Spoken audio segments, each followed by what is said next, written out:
हा सत्संग संत रामपालजी महाराजांचा असून मराठी भाषिक भक्त समाजास सहज समजावे म्हणून हिंदी भाषेतून मराठी भाषेत रूपांतरित करण्यात आलेले आहे.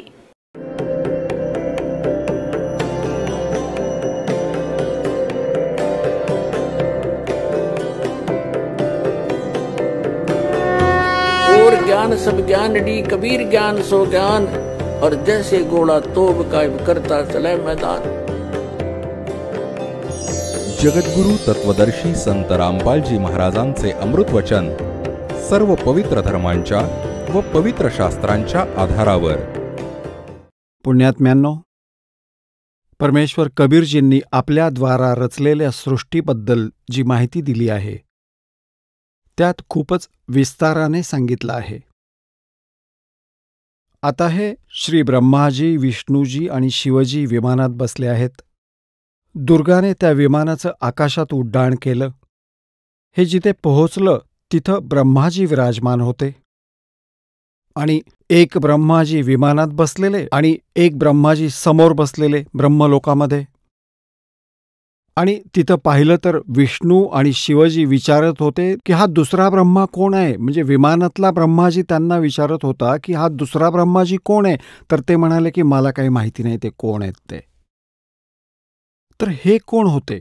ह्या काळाने जसं आपल्या सृष्टीच्या रचनेच्या प्रारंभी सांगितलं होतं, त्यांनी या ब्रह्मांडाच्या टॉपमोस्ट प्लेसवर म्हणजे उंच शिखरावर 3 स्थानं बनवली होती.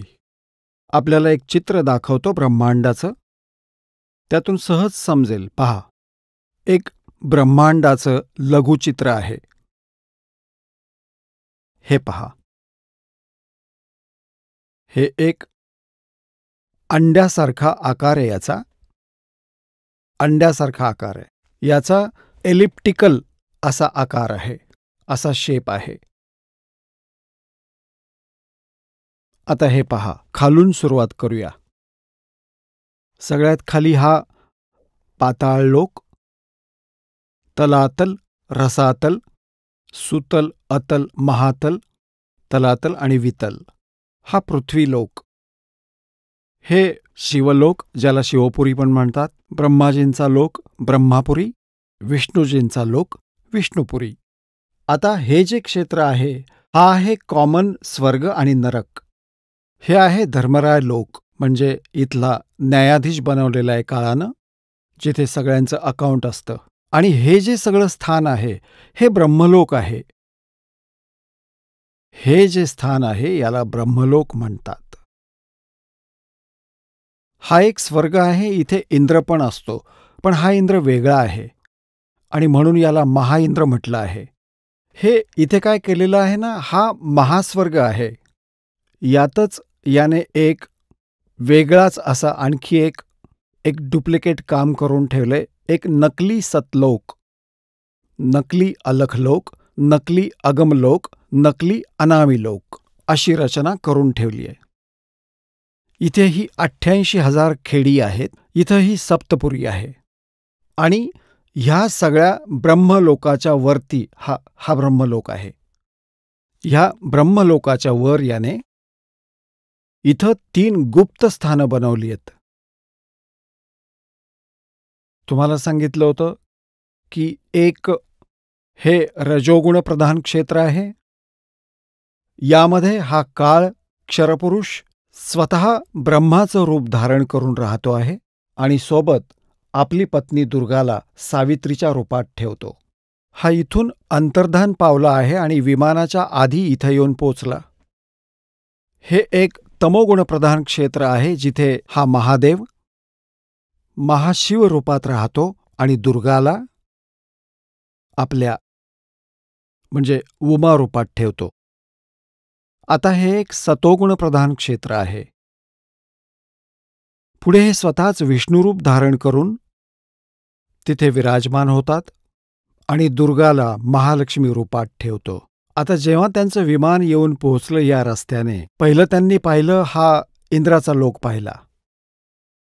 पहिल्यांदा हे मोठे मोठे वृक्ष पाहिले आणि मग इथं प्रवेश केला. याच्यापुढे जाऊ शकत नाहीत ते. त्यांचं विमान महाइंद्रला पाहून ह्या रस्त्याने असं बाहेर निघालं आणि परत इकडे येऊन पोहोचलं. पुढे जाऊन त्यांनी काय पाहिलं की हा ब्रह्मा, हा कालपुरुष बसला होता इथं. आणि मग तिथून त्यांचं विमान या इथे आलं. तिथे त्यांनी अजून एक शंकरदेव पाहिले. हा काल होता. स्वतः क्षरपुरुषानं तिथं 3 रूपं धारण केली होती. आणि मग ते विष्णू लोकात आले. तिथे अजून एक विष्णू होता आणि ही लक्ष्मी बसलेली होती. ही दुर्गा ह्या विष्णुरूपी काळावरती चौरी ढाळत होती. तिथून मग त्यांचं विमान हे इथे आलं, गोड्या पाण्याच्या समुद्रात. इथे एक वेगळंच दुर्गालोक आहे. आता पुढे पाहूया. इथपर्यंत आपण वाचत आलो आहोत श्री देवी पुराणाला. आता आपण इथे येणार आहोत ह्या गोड्या पाण्यामध्ये. ह्या गोड्या पाण्याच्या समुद्रामध्ये पोहोचलो आहोत. आता इथं येऊयात. पुण्यात्म्यांनो, आज आपले सद्ग्रंथ जे प्रमाणित करत आहेत हे ज्ञान परमेश्वर कबीरजींनी 600 वर्षांपूर्वी आपल्या सच्चिदानंद घनब्रह्मवाणीमध्ये, कबीरवाणीमध्ये लिपिबद्ध करून ठेवलं आहे. आजपासून 600 वर्षांपूर्वी. आणि आज या सद्ग्रंथांमधून आम्हाला समजत आहे, यातून हे सिद्ध होतं की पूर्ण परमात्मा कबीरजी आहेत, ज्यांनी पहिल्यांदाच हे ज्ञान आपल्याला देऊन ठेवलं होतं आणि सद्ग्रंथ विद्वान आहेत. आता आपण कुठपर्यंत वाचत आलो आहोत की हे तिघेही विमानामध्ये बसले आहेत, ब्रह्मा, विष्णू आणि शिवजी. आणि दुर्गाने आपल्या शक्तीने विमान आकाशात उडवलं आहे. प्रथम ते पोहोचलं ब्रह्मलोकामध्ये. तिथं हे काळाच्या त्या स्थानावर पोहोचलं जे रजोगुण प्रधान आहे. ते स्वतः क्षरपुरुष म्हणजेच काळब्रह्म स्वतःच ब्रह्मारूप धारण करून विराजमान होते.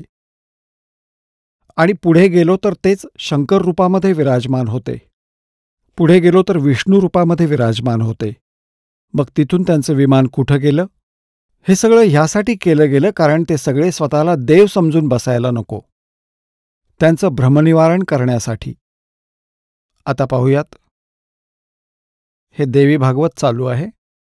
श्रीमद देवी भागवत गीता प्रेस गोरखपूरमधून प्रकाशित आहे. हे तेच पुस्तक आहे जे आधी तुम्हाला दाखवलं होतं. आपण इथपर्यंत वाचलं. आपण हे वाचलं 118 पानापर्यंत. तेवढ्यात आमचं विमान जोरात निघालं आणि त्या दिव्यधामात ब्रह्मलोकामध्ये जाऊन पोहोचलं. तिथे एक दुसरे ब्रह्मा विराजमान होते.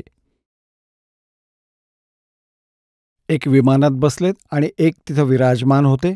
तो ब्रह्म होता, क्षरपुरुष होता. तो फसवतो यांना. तो स्वतः ब्रह्मारूपामध्ये तिथं विराजमान होता. त्यांना पाहून भगवान शंकर आणि विष्णू यांना खूप आश्चर्य वाटलं. सभा सुरू होती. भगवान शंकर आणि विष्णू यांनी मला विचारलं, चतुरानन, हे अविनाशी ब्रह्मा कोण आहेत? मी उत्तर दिलं, मला काहीच माहिती नाही. सृष्टीचे अधिष्ठाता कोण आहेत? भगवान, मी कोण आहे? हे कोण आहेत? आणि आमचा काय उद्देश आहे? ह्या कोड्यात माझं मन गुंतलेलं आहे. एवढ्यात मनाच्या वेगात असलेलं हे तीव्रगामी विमान तिथून लगेच निघालं आणि कैलासाच्या सुरम्य शिखरावर जाऊन पोहोचलं. तिथं विमान पोहोचताच एका मोठ्या भवनातून त्रिनेत्रधारी भगवान शंकर निघाले. ते नंदी बैलावर बसलेले होते. हा काळ निघालाय तिथून, क्षरपुरुष. आणि नंतर तिथून क्षणभरानंतर ते विमान त्या शिखरावरून वायुवेगाने उडालं आणि वैकुंठ लोकात पोहोचलं. तिथं कोण होतं? तिथे कमललोचन श्रीहरी विराजमान होते. एक आणखी विष्णूजी. हा काळ बसला होता, क्षरपुरुष, आणि त्याचे 4 हात होते. पक्षीराज गरुडावर विराजमान होते आणि प्राणप्रिया लक्ष्मीजी चौरी ढाळत होत्या. आता आपण इथं येऊयात, खाली येऊयात. एवढ्यात वाऱ्याशी बोलत बोलत ते विमान लगेच उडालं. पुढे अमृतासमान गोड पाण्याचा समुद्र होता, ज्याचं पाणी खूपच गोड होतं. आपण 119 पानावरचं वाचणार आहोत. 118 पान आपण वाचलंय. त्या समुद्रामध्ये एक मनोहर द्वीप होता. त्या द्वीपामध्ये एक मंगलमय मनोहर पलंग होता. त्या पलंगाला सुंदर रत्न जडलेली होती. त्या उत्तम पलंगावर एक दिव्य रमणी बसली होती. ही दुर्गा तिथं जाऊन बसली होती. पुढे पाहूया. ती अशी प्रभावपूर्ण देवी होती की जणू करोडो विजा एकसाथ चमकत आहेत. अत्यंत सुंदर मुख होतं, लाल लाल दात होते. करोडो लक्ष्मींपेक्षाही ती अधिक सुंदर होती. ती अशी प्रभावपूर्ण देवी होती की जणू करोडो विजा एकसाथ चमकत आहेत. अत्यंत सुंदर मुख होतं, लाल लाल दात होते. हे वाचलं आपण. आता इथं आहे, त्यांना पाहून आम्ही सर्व मोठ्या आश्चर्यात पडलो. काही वेळापर्यंत आम्ही तिथंच थांबलो. एकमेकात चर्चा करू लागलो, ही सुंदरी कोण आहे आणि तिचं नाव काय आहे. आपण हिच्याविषयी अगदीच अनभिज्ञ आहोत. हिचे हजारो नेत्र, हजारो हात, हजारो मुख आहेत. दुरून पाहूनसुद्धा ही केवढी सुंदर वाटत आहे. ही ना कोणी अप्सरा आहे, ना कोणी गंधर्वकन्या, ना कोणी देवकन्या. नारद, शंकाग्रस्त होऊन आम्ही थांबलो होतो.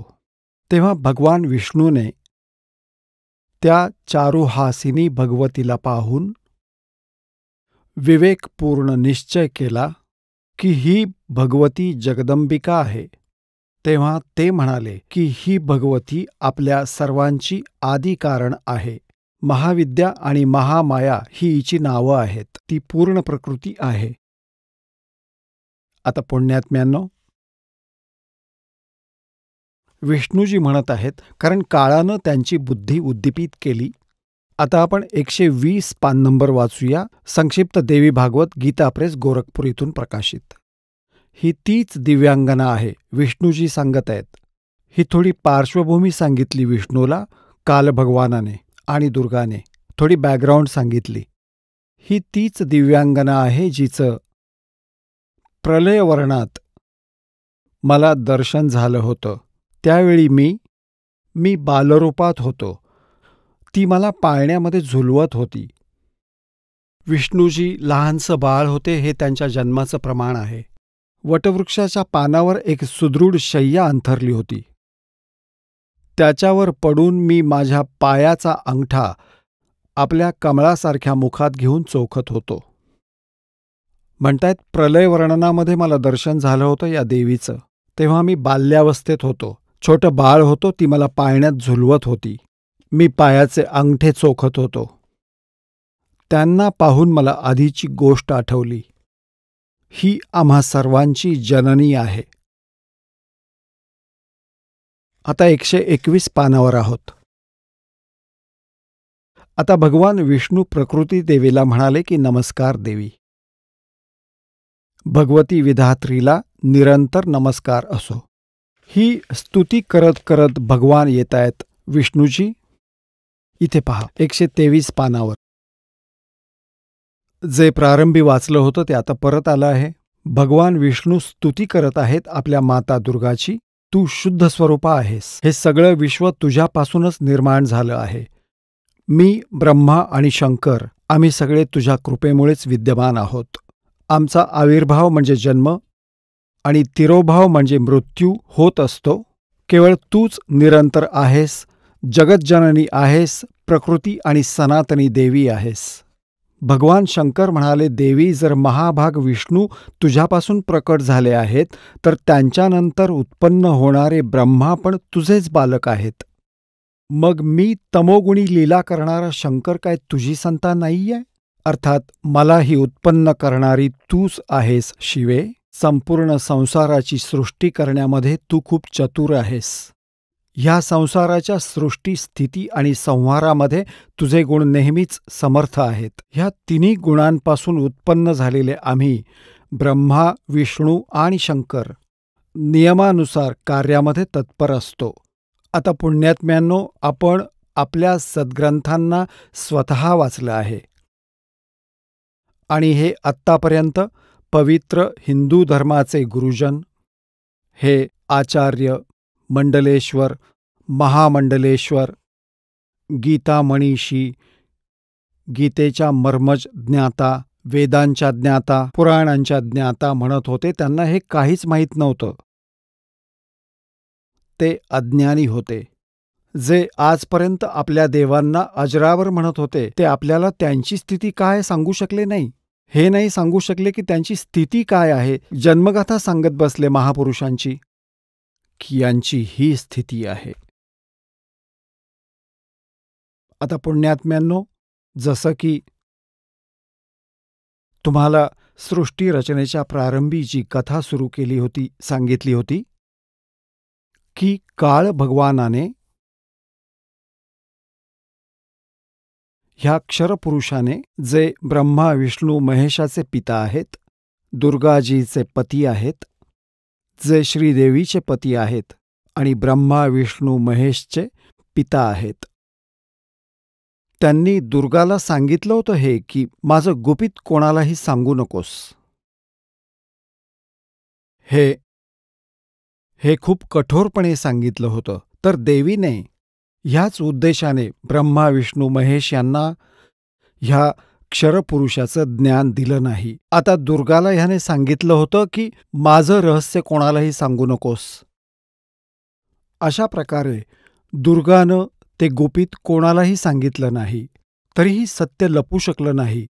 आता ह्यावरूनच असं प्रमाणित करून दिले देवी भागवतमध्ये की ब्रह्माजींनी वेद वाचले. दुर्गाला विचारलं की वेदांमध्ये हे लिहिलं आहे की फक्त एक ब्रह्म, ज्याच्या बरोबरीचा दुसरा नाहीये.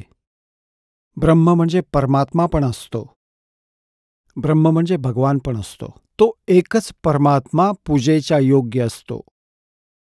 तर तो तुम्हीच आहात का? ब्रह्माने विचारलं. तो तुम्हीच आहात का? दुर्गाला विचारलं. आता दुर्गा काय उत्तर देते पहा. श्रीमद देवी भागवत म्हणजेच दुर्गा पुराण, देवी पुराण, जे आपण वाचत आहोत, जे गीता प्रेस गोरखपूर इथून प्रकाशित केले, त्याच्या 3ऱ्या स्कंदाच्या पान नंबर 125 वर आपण वाचत आहोत. 123 पर्यंत आपण वाचलेलं आहे. इथं 124 वरती पहा.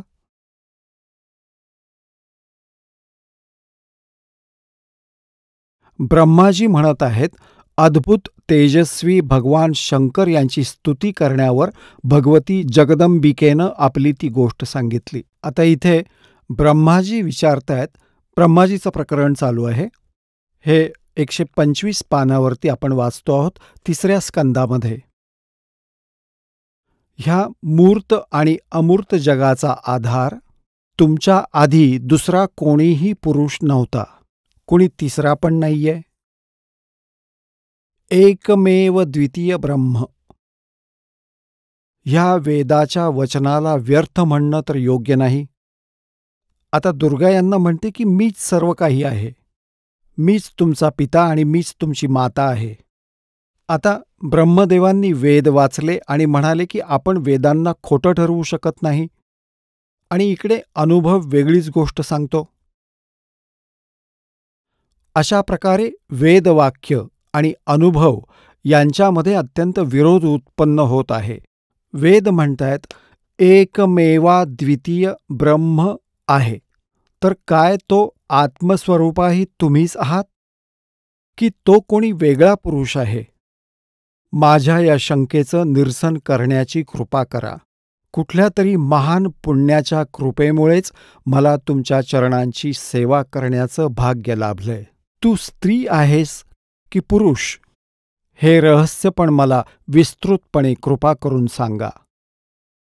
4था आणि 5वा अध्याय इथं संपला. आता 6वा अध्याय सुरू होतोय. ब्रह्माजी इथं म्हणतायत, अशा प्रकारे मी जसं भगवती जगदंबिकेला विनयपूर्वक विचारलं, तेव्हा त्या मधुर वाणीने मला सांगू लागल्या. देवी म्हणाल्या, मी आणि ब्रह्म एकच आहोत. आता झाले ना 2.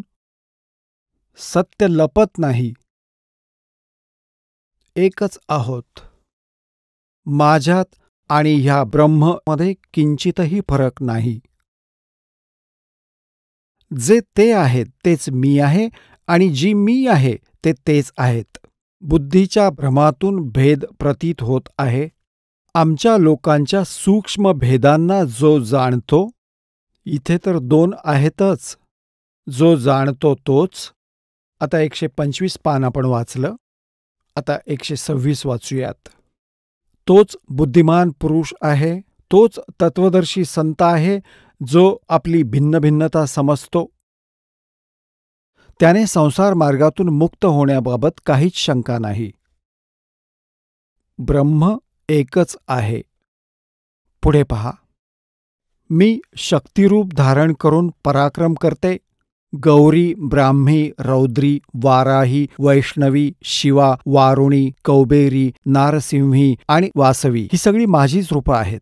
विभिन्न कार्य उपस्थित झाल्यावर त्या त्या देवींमध्ये आपली शक्ती स्थापित करून मी सर्व व्यवस्था करते. हो, त्या त्या देवींना निमित्त बनवणं माझा स्वभाव आहे. आता पुढं पाहूया. आता पुण्यात्म्यांनो, आपण वाचत आहात आपल्या सद्ग्रंथांना तुम्ही स्वतः. आपण जे 3ऱ्या स्कंदामध्ये आणि पृष्ठ नंबर 125 मध्ये वाचलं, ब्रह्माजी म्हणतायत की मी जेव्हा दुर्गेला विचारलं, माता जगदंबिकेला, की वेदात लिहिलं आहे की एकमेव द्वितीय असे ब्रह्म, अद्वितीयम, ज्याच्यासारखा दुसरा कोणीच असू शकत नाही, तो ब्रह्मच सगळं आहे. तिकडे उपनिषद आणि तुम्ही जे म्हणत आहात की मीच सर्व आहे, मीच सृष्टीची रचना करणारी आहे, माझ्याशिवाय कोणीही नाहीये, तर मग ह्या वेदवाक्यांना खोटं तर नाही म्हणतायत. आमचा अनुभव सांगतो की परमात्मा निराकार आहे आणि वेद म्हणतायत की तो साकार आहे, तर मग आमचे अनुभव आणि यथार्थमध्ये खूप विरोध आहे. तर काय तो ब्रह्म तुम्हीच आहात की दुसरा कोणी आहे? ब्रह्माजींनी विचारलं. आता दुर्गा तर आधी फसवते त्यांना की त्या ब्रह्मामध्ये आणि माझ्यामध्ये काही अंतर नाहीये. तो आणि मी एक. आमच्या दोघांमधला सूक्ष्म भेद जो कोणी जाणतो तो परमपुरुष आहे, विद्वान पुरुष आहे, तत्वदर्शी आहे. आता पुढे पहा. पृष्ठ 129 वर बिलकुल स्पष्ट होतं. पहा, आपण 3रा स्कंद वाचत आहोत, संक्षिप्त देवी भागवतचा. पृष्ठ नंबर 129 वर पहा. इथे ह्या सृष्टीचा क्रम मी संक्षिप्त रूपात तुला सांगितला आहे. ही देवी म्हणतीये, दुर्गा म्हणतीये.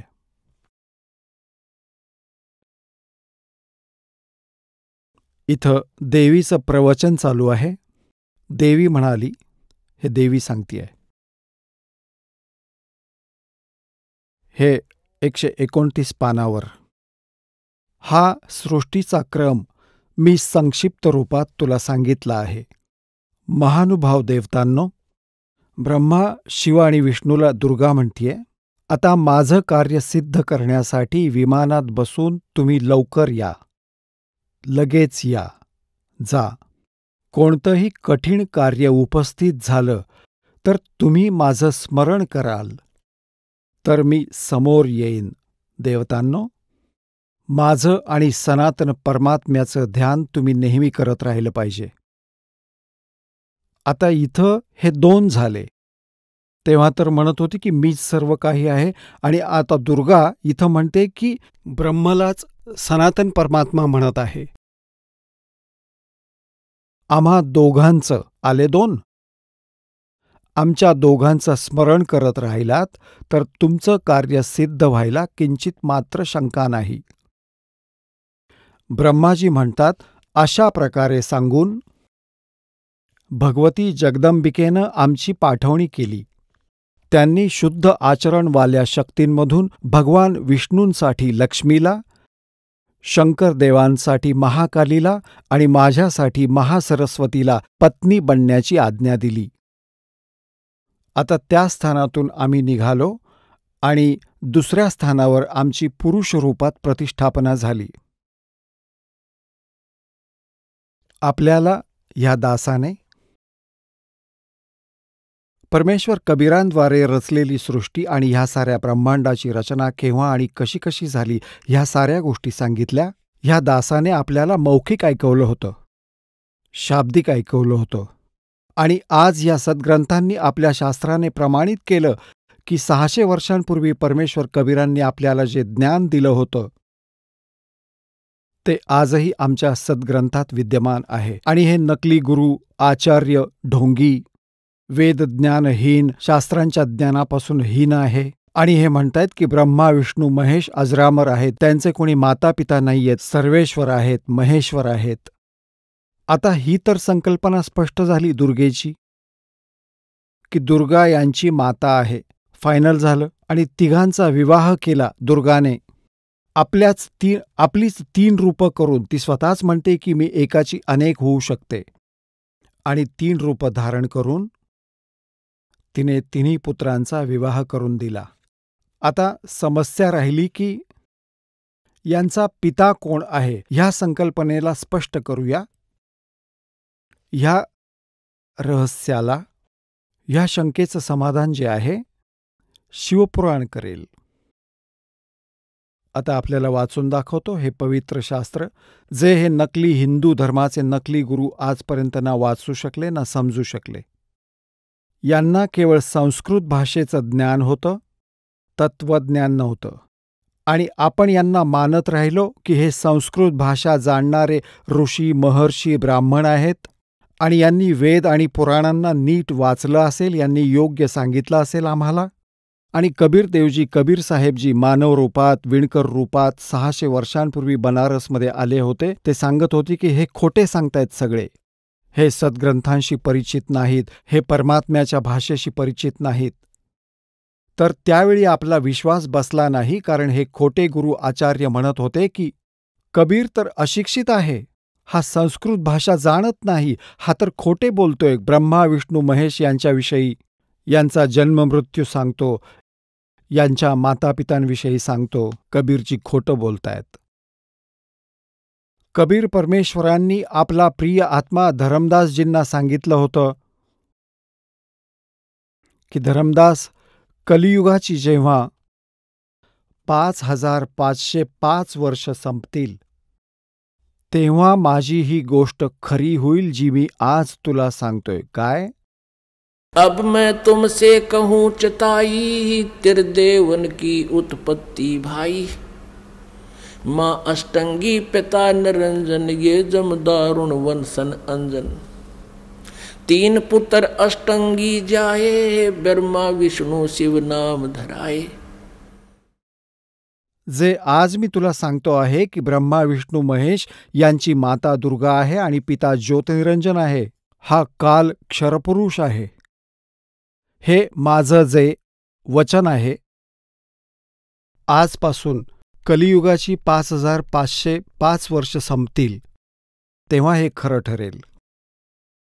आता आज जो कलियुगाचा काळ आहे, कलियुगाची आज ही वेळ आली आहे. 5500 जे होतील ते सन 2000 मध्ये होतात. इसवी सन पूर्व. तुम्हाला प्रमाण देतो याचं. तुम्हाला ही संकल्पना स्पष्ट करतो की वर्तमानात कलियुगाचं 5500 वर्ष चालू आहे. 5511 चालू आहे असं समजा आज. आणि याच्या 5 वर्ष आधी म्हणजे सन 2000 मध्ये 5505 वर्ष होतात. तुम्हाला पुरावा देतो. हे पहा, एक हे हिमालय तीर्थ आहे. या पुस्तकाचं नाव आहे हिमालय तीर्थ. आणि हे शंकराचार्य यांच्या परंपरेनं प्रकाशित केलंय. हिमालय तीर्थ. J.P. नंबुरी, उपमुख्य कार्याधिकारी, श्री बद्रीनाथ केदारनाथ मंदिर समिती, ट्रेक्स अँड टूर्स कलकत्ता इथून. याचं पहिलं प्रकाशन 2009 मध्ये झालंय. प्रकाशक आहेत रणजू चक्रवर्ती. हे असं पहा. मुद्रक आहेत गिरी प्रिंट सर्व्हिस कलकत्ता. आता याच्या पृष्ठ नंबर 42 वर आपल्याला दाखवतो. पान नंबर 42. पुस्तक आहे हिमालय तीर्थ. आणि इथं पहा शंकराचार्यांचं विवरण आहे.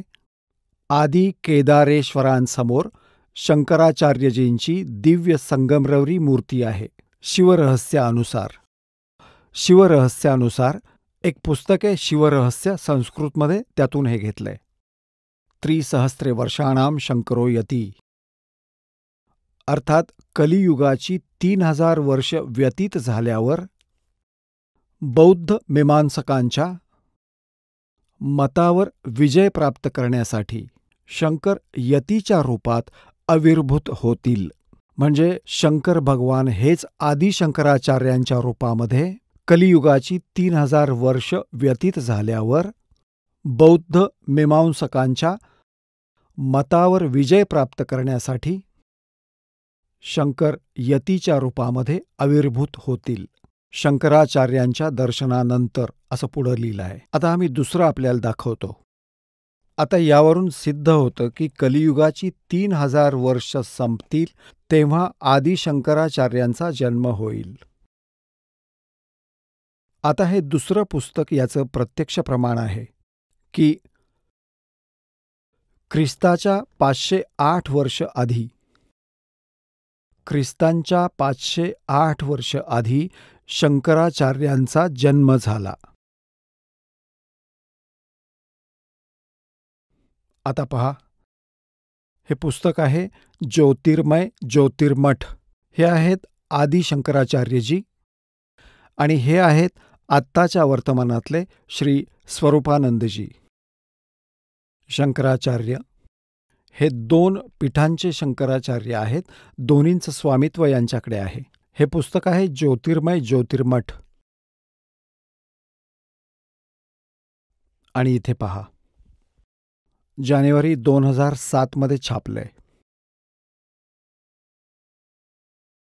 संरक्षक आहेत अनंत श्री विभूषित ज्योतिष पीठाधीश्वर एवं द्वारका शारदा पीठाधीश्वर. हे दोन्हींचे स्वामी आहेत. जगद्गुरु शंकराचार्य स्वामी श्री स्वरूपानंद सरस्वतीजी महाराज. संपादक, लेखक आणि संकलक आहेत विष्णुदत्त शर्मा, अध्यक्ष आध्यात्मिक उत्थान मंडळ, दिल्ली.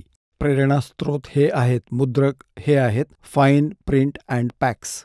परामर्श व सहयोग यांचा आहे. प्रकाशक आहेत अखिल भारतीय आध्यात्मिक उत्थान मंडळ, 1/3234 गल्ली नंबर 2, रामनगर विस्तार, मंडोली रोड, शहादरा, दिल्ली.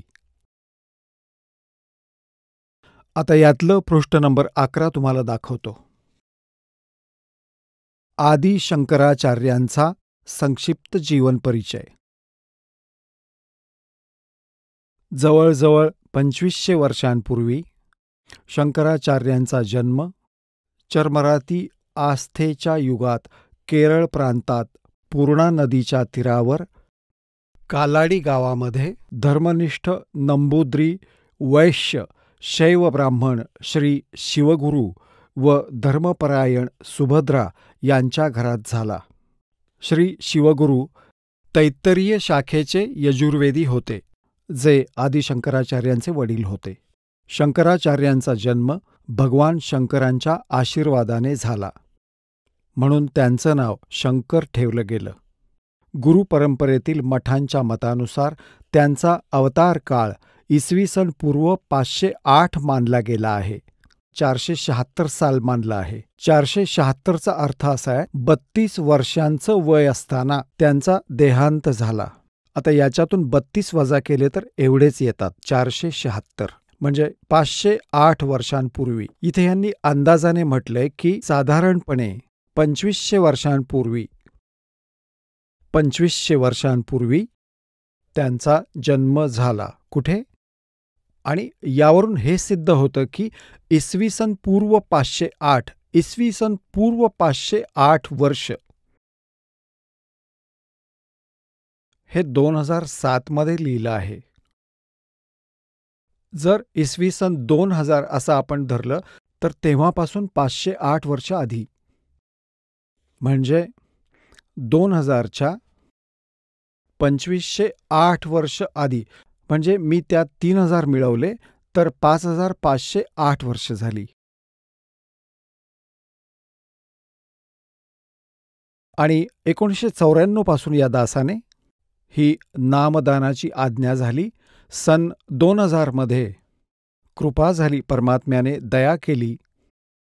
हे सद्ग्रंथ पाहिले. 2000 नंतर या सद्ग्रंथांना, जे आपले सद्ग्रंथ आहेत, यांना पाहून दासाने पुस्तकाची रचना केली, परिभाषा प्रभू की. मग परमेश्वर का सार संदेश आणि गहरी नजर गीता में म्हणजे भगवद्गीतेचा यथार्थ अनुवाद केला. तर परमात्म्याने सांगितलं होतं की जेव्हा कलियुगाची 5505 वर्ष संपतील, त्यावेळी मी ह्या आज सांगितलेल्या गोष्टी खऱ्या होतील. धर्मदास, काय सांगितलं होतं परमात्म्याने? की ब्रह्मा विष्णू महेश नाशवंत आहेत, त्यांना जन्ममृत्यू आहे.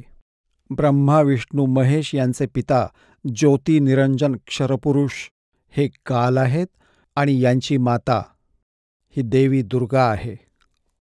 पण त्यावेळी कोणीही मान्य केलं नाही. 600 वर्षांपूर्वी, सन 1398 पासून सन 1518 पर्यंत 120 वर्ष परमात्मा हेच ज्ञान देत राहिले. पण या नकली गुरूंनी, या हट्टी आचार्यांनी हे परमात्म्याचं ज्ञान आपल्यापर्यंत पोहोचू दिलं नाही. परमात्मा कबीर म्हणत असत, ये दुनिया अजब दीवानी, मेरी कही एक ना मानी.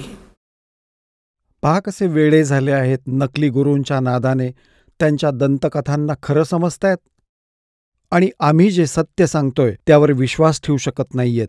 तर यासाठीच परमात्म्याने एक वेळ निवडली होती की ज्यावेळी कलियुग येईल त्यावेळी सर्व जनतेला उपदेश करू. आणि श्रद्धाळू लोक जेव्हा शिक्षित होतील तेव्हा स्वतःच्या डोळ्यांनी सद्ग्रंथांचं वाचन करतील आणि धन्य होतील. आम्हाला परमात्मा हवा आहे आणि आपण या सर्व सद्ग्रंथांना, पवित्र 4 वेदांना, पवित्र 18 पुराणांना आणि पवित्र श्रीमद भगवद्गीतेला सत्य मानत आलो आहोत आणि सत्य मानत आहोत. त्यामध्ये जे लिहिलंय त्याचा आपण आज स्वीकार केला पाहिजे. हे लोकवेद सांगणाऱ्या आचार्यांपासून, गुरूंपासून आपण दूर राहिलं पाहिजे. यातच आमचं शहाणपण आहे. आणि परमेश्वर कबीरजी म्हणतात, जान बूझ साची तजय और करे झूठ ते ने, ताकि संगत हे प्रभु सोपन में बिना दे. एवढी प्रमाण देऊन सुद्धा या भोंदूंना ते सोडत नाहीत, सत्य स्वीकारत नाहीत. त्यांच्यासाठी म्हटलं आहे, जान बूझ साची तजय और करे झूठ ते ने, ताकि संगत हे प्रभु सोपन में बिना दे. त्यांची संगत नको म्हणजे दूरच बरं, जे एवढे पुरावे पाहूनही मान्य करत नाहीत. ह्या आदि शंकराचार्यांनी सुद्धा, ह्या शंकराचार्यांनाही ब्रह्मा विष्णू महेश यांची खरी स्थिती माहीत नाहीये. त्यांना अजरामर म्हणतायत ते. तर पुण्यात्म्यांनो, परमात्मा कबीरजींनी सांगितलंय, एक ना भूला दो ना भूली, ये भूले सब संसारी. आता आपण पुढे जाऊया. आता श्री ब्रह्मा विष्णू महेश यांच्या पित्याबाबत स्पष्ट करायचंय. आता त्यांचं चरित्र मी तुम्हाला शिवपुराणात दाखवतो. हे पहा, शिवपुराण, संक्षिप्त शिवपुराण, सचित्र मोटा टाइप, केवल हिंदी.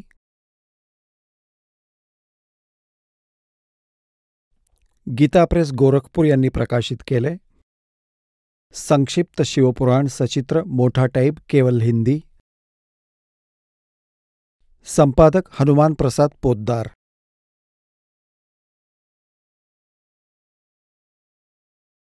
प्रकाशक आणि मुद्रक आहेत गीता प्रेस गोरखपूर, गोविंद भवन कार्यालय, कोलकाता संस्थान. आता इथून सुरू करूयात. ही रुद्रसंहिता 98 पानापासून सुरू करूयात. संक्षिप्त शिवपुराण.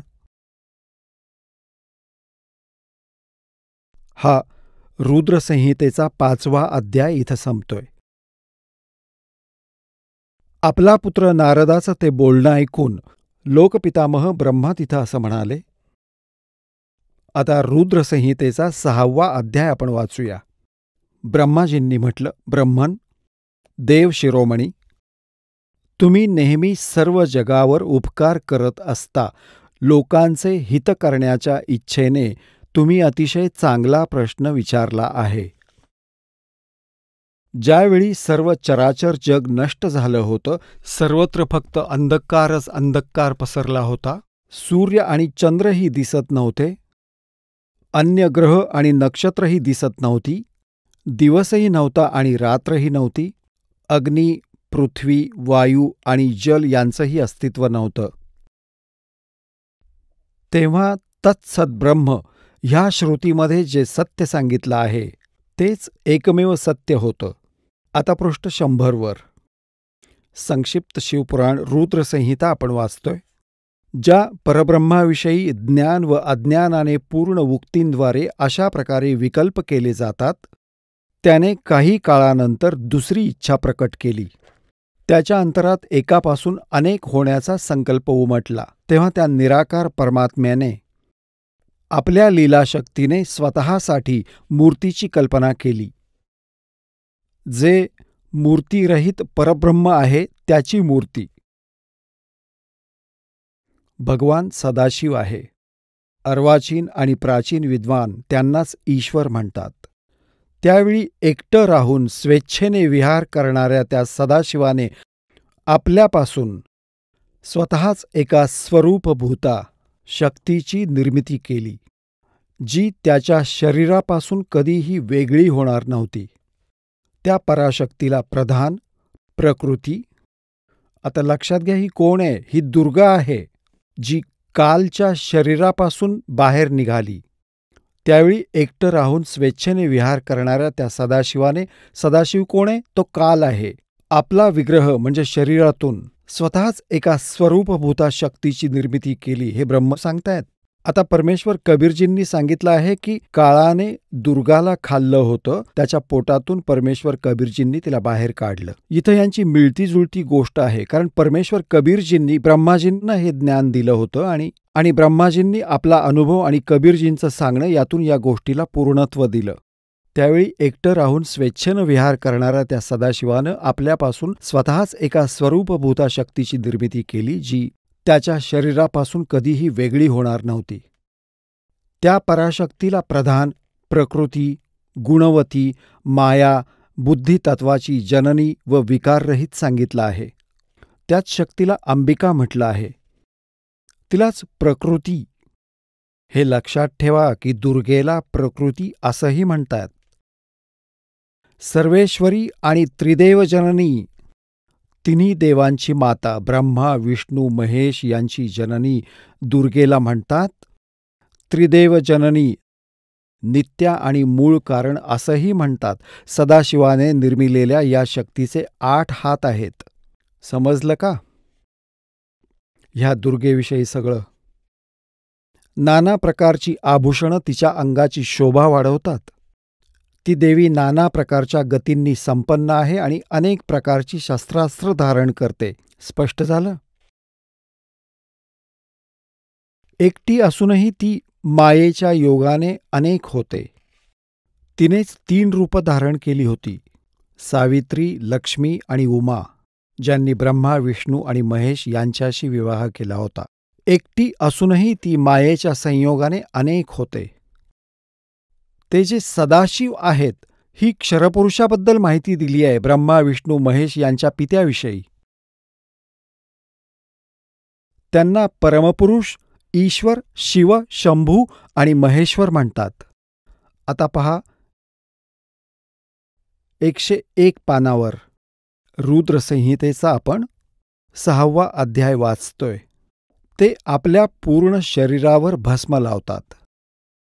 त्या कालरूपी ब्रह्मने, याला काल म्हणा किंवा ब्रह्म म्हणा, क्षरपुरुष म्हणा किंवा ज्योतिनिरंजन म्हणा, ह्या कालरूपी ब्रह्मने एकाच वेळी शक्तीबरोबर, नाथ नाही शक्तीबरोबर म्हणजे दुर्गाबरोबर शिवलोक नावाच्या क्षेत्राची निर्मिती केली. त्या उत्तम क्षेत्राला काशी म्हणतात. ते परमनिर्वाणाचं किंवा मोक्षाचं स्थान आहे, जे सर्वोच्च स्थानी विराजमान आहे. ते प्रियकर प्रेयसी रूपातील शिवशक्ती आहे. प्रियकर प्रेयसी रूपातील म्हणजे पती आणि पत्नी रूपातील दुर्गा, आणि हा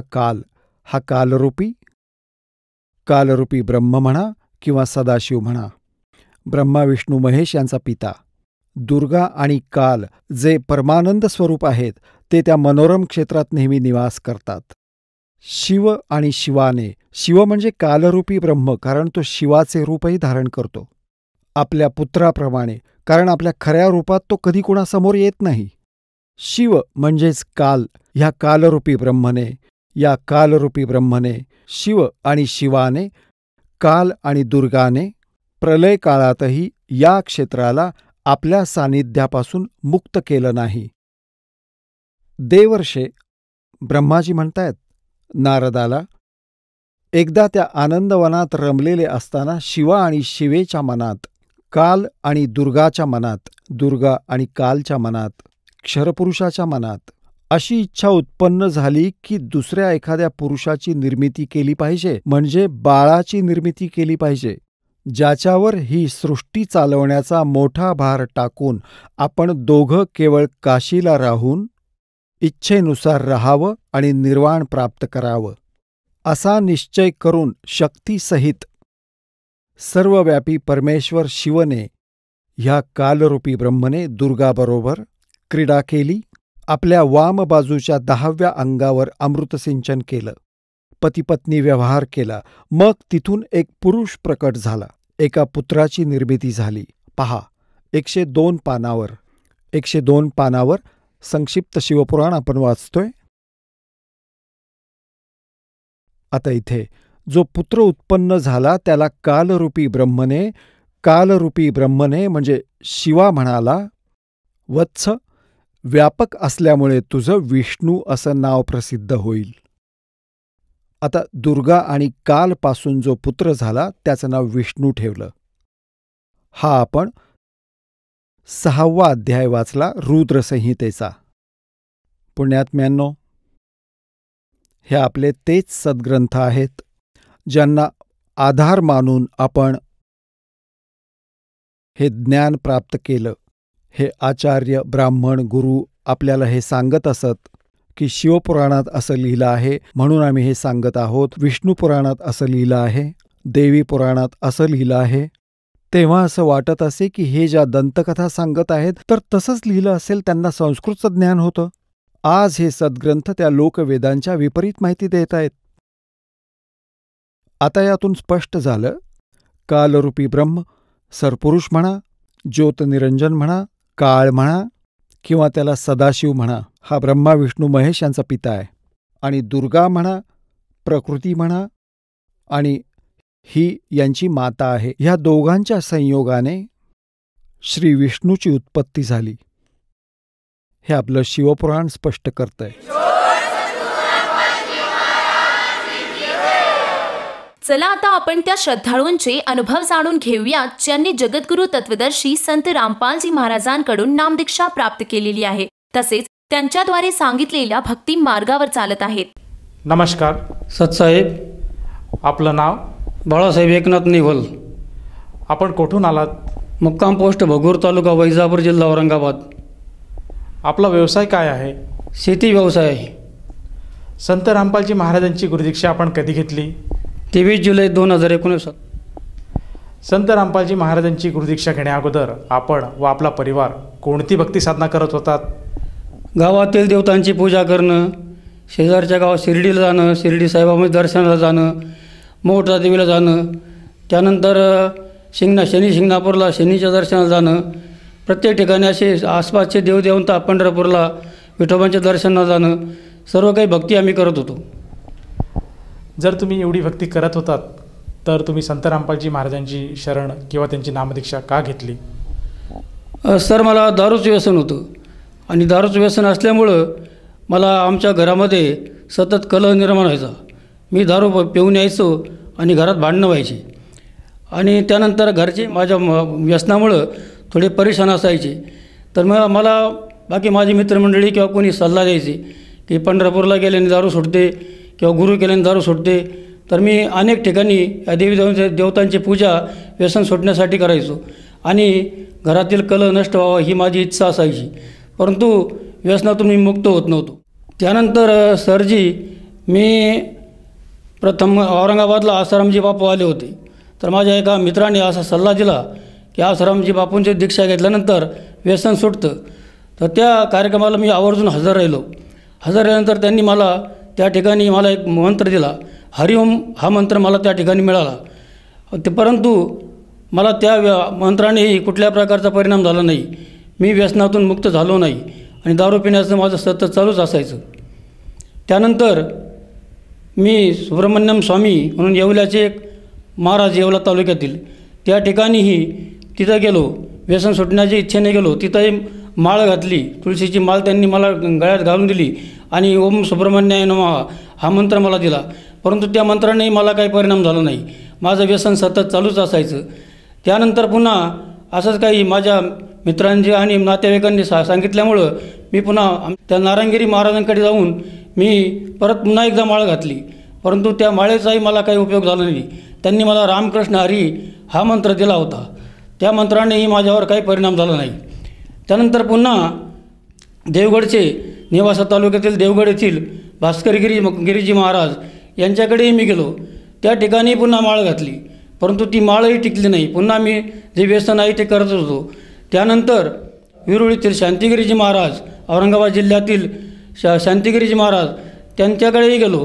त्यांनी ओम शांती हा मंत्र मला दिला आणि त्या ठिकाणी मी अनुष्ठान पण केलं. परंतु त्यावेळेसही मला काही उपयोग झाला नाही. व्यसन माझं चालूच असायचं. मांसाहार करणंही करत होतो कधीमध्ये, परंतु जास्त दारू जास्त आहारी गेलो होतो मी. त्यानंतर असंच मी एक दिवस काय झालं की मी व्यसन करून आमच्या शेजारच्या गावात आलो आणि संध्याकाळी 7:30चा टायमिंग होता. त्या टायमिंगवर मी घरामध्ये कोणी नसताना मी चॅनल चालू केलं. ते चॅनल लागलं साधना चॅनल. त्यावर रामपालजी महाराजांचा कार्यक्रम चालू होता. रामपालजी महाराज कोण आहेत हे पण मला माहीत नव्हतं. परंतु ते कार्यक्रम मी आवर्जून बघायला लागलो. हे कोण व्यक्ती आहे, असे काय बोट ठेवून काय सांगतात म्हणून. तर ते मला ते माझ्या घरात कपाटामध्ये भगवद्गीता ही ठेवलेली होती. ते म्हणायचे की या भगवद्गीतेत सांगितलेले श्लोकांचे अर्थ हे गुरु नीट समजावून सांगू शकत नाही, याचे अर्थ असे असतात. तर मी भगवद्गीता उघडून बघितली तर ते मला खरोखर ते ज्ञान समजायला लागलं, पटायला लागलं की सत्य भक्ती आहे आणि महाराज सांगतात हे 100% सत्य आहे. त्या दिवसापासून मग मी ते कार्यक्रम रोज नित्यनियमाने बघायला लागलो आणि ते कार्यक्रम बघत असताना हे मग भक्तांचे आलेले अनुभव, इंटरव्ह्यू ते पण मी बघायला लागलो. त्यात कोणाला कॅन्सर झाला, कोणाला TB झाला, कोणाची व्यसनी, कोणाचं काय जे काय असेल ते त्या प्रत्येक भक्त सांगत होते. काय काय फरक पडला, कसा गुण आला, व्यसनातून कसा मुक्त झालो, कॅन्सरने कसं मुक्त केलं, दवाखान्यातून बाहेर काढून दिलेले पेशंट कसे नीट झाले, हे मला ते खूपच माझ्या हृदयामध्ये ठसायला लागलं की अशी कुठल्या प्रकारची भक्ती, असे कोणते महाराज आहे की आतापर्यंत ज्यांनी बऱ्याचशा ठिकाणी बरेच गव्हर्नमेंटने व्यसनमुक्त केंद्रही काढलेले आहेत. त्या ठिकाणी व्यसनी लोक नीट होत नाहीत. आम्ही बऱ्याच ठिकाणी ते चिखली बुलढाणा या ठिकाणी सुद्धा जाऊन आलो. त्या ठिकाणी ते शेषराव महाराज म्हणून नावाचे व्यक्ती होते. तिथं व्यसनमुक्ती केंद्र होतं. तिथंही आमच्या औरंगाबाद जिल्ह्यातील बरेचसे लोक जात होते. जातानाही पित होते, येतानाही पित होते. मी स्वतः तेच केलं होतं. त्यानंतर एका ठिकाणी जळगाव जिल्ह्यात शेजारी गाव आहे त्या ठिकाणी खानदेशमध्ये तिथे एक महाराज असे चटके देत होता अंगाला. ते चटके त्या ठिकाणी मी 2 वेळा जाऊन आलो. त्या चटक्याने आम्हाला काही परिणाम झाला नाही. त्यांना चटके महाराज म्हणत असतात. त्यानंतर असे बरेचसे महाराजांना आम्ही व्यसनमुक्ती होण्यासाठी बऱ्याच ठिकाणी प्रयत्न केले, परंतु कुठल्याही प्रकारचं काहीही परिणाम न झाल्यामुळं आम्हाला व्यसनातून मुक्ती मिळाली नाही. परंतु हा कार्यक्रम बघत असताना मला संत रामपालजी महाराज हे माहिती नसताना पण ते महाराजांचे प्रवचन मला आवडू लागले आणि मी नित्यनेमानं रोज संध्याकाळी 7:30ला बघू लागलो. बघत असताना व्यसनमुक्ती समजायला लागली. नंतर ते पुस्तकं जिने के राह, ज्ञानगंगा, त्या खाली कार्यक्रम चालू असताना पट्टी येत होती. त्या पट्टीवर नंबर दिले जात होते आणि त्या नंबरवर लिहिलं जात होतं की अशी पुस्तकं निःशुल्क मिळतात, तुम्ही मागवू शकता. SMS केल्यानंतर ते 3-4 दिवसाचं माझ्याकडे पोस्टामध्ये पुस्तक आलं. त्यास पोस्ट सेवा होती. पोस्टाने सेवा झाली ती आणि ते पुस्तक माझ्यापर्यंत मिळालं. मी ते वाचल्यानंतर मला ते व्यसनाचे परिणाम समजले. व्यसन केल्याने काय पापाचे प्रकार काय असतात, व्यभिचार केल्याचे प्रकार काय असतात, सुरापान केल्याचे पापाचे प्रकार काय असतात, ते पाहून माझ्या शरीराला थरकाप सुटला. हे इतके भयंकर आपल्या हातून हे पाप आज या जन्मामध्ये घडत आहे आणि पुढचे जन्म आपल्याला कसे मिळणार म्हणून मी ते व्यसन मुक्त होण्यासाठी आणखी प्रयत्न करू लागलो. आणि घरात मानहानी, बाहेर समाजात मानहानी किंवा नातेवाईकात किंमत, मी किती सत्य बोललो कोणी सत्य मानत नव्हतं. आणि माझा स्वभाव सरळ आणि सोजवळ असल्यामुळं माझा प्रत्येकाने फायदा घेतलेला आहे त्यावेळेस. तर मला सरजी असं मला आज परमात्माने प्रत्यक्ष दर्शन दिलं आणि परमात्मा भेटले, यातच मी सुख समाधान मानतो. मला कुठल्याही प्रकारची इच्छा आता राहिली नाही. परमात्मा ज्या ठिकाणी भेटले तीच इच्छा पूर्ण झाली असं मी समजतो. आणि माझं व्यसन एका क्षणात, मी ज्यावेळेस जालन्याला आलो, जालन्याला नामदान केंद्र आहे, नामदान केंद्रात माझं 11 वाजता मला दीक्षा मिळाली. दीक्षा मिळाल्यानंतर माझे 2-2, 3-3 पुड्या गायच्या पुड्या खात होतो मी तंबाखूच्या. ते तंबाखू एक क्षणात सुटली. त्यानंतर दारू, भयंकर दारू पित मी सकाळी घरातून बाहेर पडल्यानंतर दारू हाच माझा धंदा होता. दुसरा उद्योग नव्हता. मी कितीही महत्त्वाच्या कामाला गेलो पण पहिले दारू पिऊन घेत होतो. दारू पिल्यानंतर मला बाकी कुठलंही काही सुचत नव्हतं. जे काही महत्त्वाचं काम ठरलेलं असायचं, डोक्यामध्ये विचार असायचे, ते निघून जायचे. आणि मी कुणी भेटलं म्हणजे त्याच्या संगतीला जायचो, याच्या संगतीला दिवसभर दारूच पित फिरायचो. मला जे काही काम करायचं ते विसरून जायचो. घरच्या मुलाबाळाचं ध्यान राहत नव्हतं, मुलाचं ध्यान राहत नव्हतं. माझ्या नातेवाईक, माझी लहान मोठ्याची किंमत मी धरत नव्हतो, कारण मला ते काही समजतच नव्हतं. मी कुठे चाललो, काय करतो, कुठे पडलेलो आहे, पूर्ण भरकटून गेलेलो असायचो. रात्र मी बाहेर पडायचो आणि मला समाजामध्ये अजिबात किंमत राहिली नव्हती. परंतु परमात्म्यांची अशी दया झाली, परमेश्वरानं माझ्यावर अशी कृपा केली की मला या ठिकाणी जालन्याला संत रामपालजी महाराजांची दीक्षा मिळाली. आणि ती दीक्षा मिळाल्यानंतर त्या क्षणात माझी तंबाखू, दारू, जे काही वाईट सवय असतील त्यातून मी मुक्त आलो. आणि परत आजपर्यंत दारू हा विषय माझा राहिला नाही. सर, जसं तुम्ही सांगत आहात की तुम्हाला जो व्यसन होतं दारू पिण्याचं, तंबाखू खाण्याचं, हे केवळ संत रामपालजी महाराजांकडनं तुम्ही जेव्हा नामदीक्षा घेतली त्या क्षणातच ते तुमचे जे विकार आहे ते निघून गेलेत. तर या अनुषंगाने आपण इतर भक्त समाजाला काय संदेश द्याल? महाराष्ट्रातील सर्व बंधू आणि भगिनींना मी अशी विनंती करेन, कळकळीची विनंती करेन की कोणाचे संसार मोडले असतील, दारू पीत असतील, तर त्यांनी संत रामपालजी महाराजांना शरण येऊन आपलं व्यसनमुक्त व्हावं आणि आपल्या घरात सुख समाधानाने नांदावं, राहावं, बायको मुलांवर प्रेम करावं, समाजावर प्रेम करावं. समाजाचे आपण काहीतरी देणं लागतो, असं राहावं. आपल्याला परमात्म्याने या ठिकाणी सृष्टीमध्ये मनुष्य देह दिलेला आहे. मनुष्य देहाची किंमत ओळखावी आणि संतांची किंमत ओळखावी. संत समाजामध्ये जगाला शिकवण देण्यासाठी येतात. त्यात तत्त्ववेर संत रामपालजी महाराज हे पूर्ण परमात्मा, हे आपल्या जगाला ज्ञान देण्यासाठी आलेले, समाजाला शिकवण देण्यासाठी आलेले. आणि परमात्मांची आज जर आपल्या परमेश्वराची दया झाल्यानंतर त्या व्यक्तीला कुठल्या प्रकारचं व्यसन, वाईट सवय राहत नाही. तर माझी सर्व महाराष्ट्रातील बांधवांना, विशेष करून जे व्यसनी असतील त्यांना कळकळीच विनंती करतो की मीही व्यसनी होतो, तसं आपणही व्यसनमुक्त व्हावं. आणि या आमच्या रामपालजी महाराजांच्या शरणमध्ये येऊन आपण व्यसनमुक्त होऊन आत्मकल्याणाचा मार्ग स्वीकारावा. मोक्षप्राप्तीचा मार्ग हा एकमेव मार्ग संत रामपालजी महाराज सांगू शकतात, बाकी तर कुणाकडे येत नाही, जगात कुणाकडे नाही. सर, जर कोणा व्यक्तीला संत रामपालजी महाराजांची गुरुदीक्षा घ्यावायची असेल तर ती व्यक्ती गुरुदीक्षा कशी घेऊ शकेल?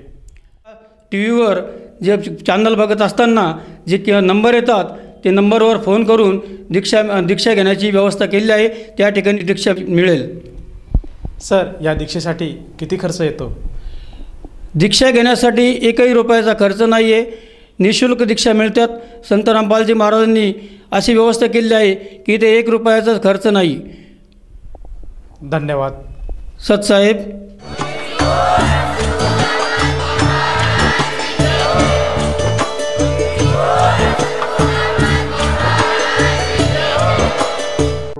आपण ऐकत होता जगद्गुरु तत्वदर्शी संत रामपालजी महाराजांचे मंगल प्रवचन. निशुल्क नामदीक्षा प्राप्त करण्यासाठी आणि अधिक माहितीसाठी संपर्क करा 7030303951 7030303952. आमची वेबसाईट आहे www.jagadgururampalji.org.